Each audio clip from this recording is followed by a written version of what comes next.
बालेनले हारे कान काट्छु भन्ने दिदीलाई मैले फोन गरेछु काटे हेलो दिदी हेलो किन फोन काटे गर्नु भएको त घाँटी त बसेछ मैले खाना नि नखाने खाजा नि नखाने गरेर मैले कसले के भन्छ भनेर त्यही फोन मात्रै सुनेर बस्छु मैले अझै नि भोक लाग्दैछ तपाईँलाई कान कहिले काट्ने भनेको यहाँ सबैले यहाँ उ गरिरहेछ नि तपाईँलाई जबरजस्ती हात खुट्टा बाँधेर भने कान काट्ने भने नि त अनि पब्लिक आएर जे रिजल्ट पाए आउनुपर्छ के गर्नु पर्यो परीक्षा दिइसकेपछि रिजल्ट आउनुपर्छ तपाईँको रिजल्ट अझ त आइसक्यो त लगभग त होइन कस्तो आएन हो र ल रिजल्ट आएपछि ल फाइनल रिजल्ट आएपछिबाट तपाईँले कान काट्नुहुन्छ नि आफ्नो अनि त्यो कानमा लगाएको सुन पनि दिनुहुन्छ नि पागल नै रहेछ मेरो इच्छाको कुरो कान काट्छु तपाईँको इच्छाको कुरा भनेर हुन्छ तपाईँको इच्छाको कुरा भनेर एउटा हुन्छ मान्छेले भन्नु छ बालेनले जिते भने मैले चाहिँ 30,000 को खसी दिन्छु बालेनले 30,000 को खसी त देला नि 30,000 को खसी त देला नि त केही उ भएन त तपाईँले चाहिँ कान काट्छु भनेर भन्नुभएको त त्यत्रो पब्लिकको अगाडि तपाईँले कान काट्नु परेन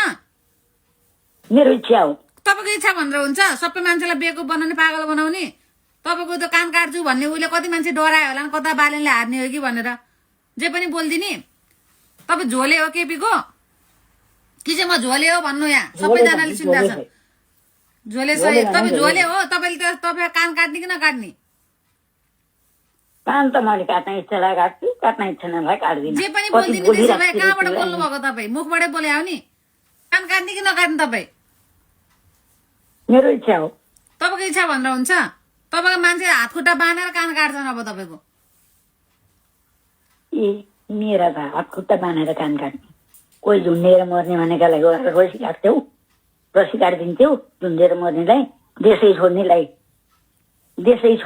म देश छोडिदिन्छु म झुन्डेर मर्छु भन्नेलाई गु खान्छु भन्नेलाई मैले फोन गरेर भन्छु मैले तपाईँले कान काट्नै पर्छ होइन भने तपाईँको कान जहरी पनि अरूले जनताले काटिदिन्छन् तपाईँ रेडी भएर बस्नु कुन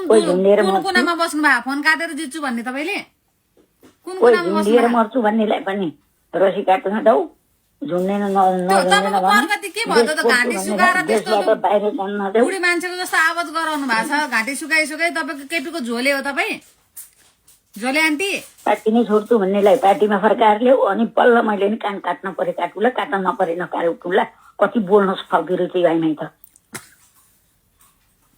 खातिनमै फोन फेरि घरमै एकछिन कति बोल्न सक्दो रहेछ आइमै त रे छ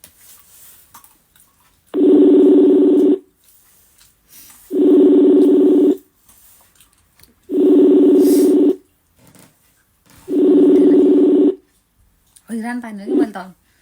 किन फोन काटे गरेर जित्नु भएको तपाईँको कान काट्न रेडी भएर बस्नु है दुलोभित्र नबस्नु फेरि अब रिजल्ट आउँदैछ एकछिनमा पागल